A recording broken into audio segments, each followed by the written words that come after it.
讲到台股继续伫咧创新高，19收盘冲到23209点，去452点。来讲到台积电的股价也收伫咧981块出现新纪录。另外，美国 AI 晶片辉达的股价也起真济。美国时间10月收盘起3.51%，收伫咧135.58美金，市值超过3.3条美金。那超过 Microsoft， 佮甲 Apple 呢，去变到第3名。这辉达呢，也正做全球上有价值的上市公司。台股开悬行悬，收盘冲上23209点，大起452点。宽宏台积电大起38块，佮再来到新的天价，收伫981块。期待来到25.44条，今年以来成长超过10条。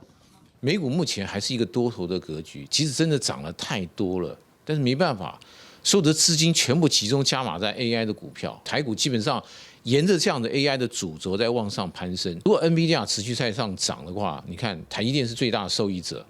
那接下来如果台积电涨，台湾的 AI 的概念股可能都有机会往上去攀升。随上第7波人工智慧 AI 应用之下，互稳重的商机是真受到注意。今日辉达股价18是惊人起势，正做反映过上价值的公司。美国时间18收盘起号是3.51%，每股是135块58美金，创下历史的新高纪录，期待超过3.33条美金，超越比两个3.31条。苹果公司期待3.28条排第3，台积电的 ADR 期待大约是9319亿美金，也进入全球期待前10大公司排名第8。It's a bit surprising. They certainly are in a business that should have substantial growth, and obviously investors are already accounting for that. What my concern would be is how long the growth can be sustained.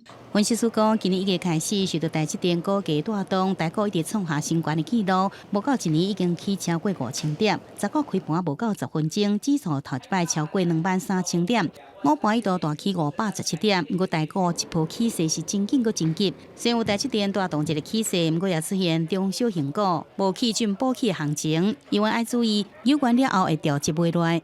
记者综合报道。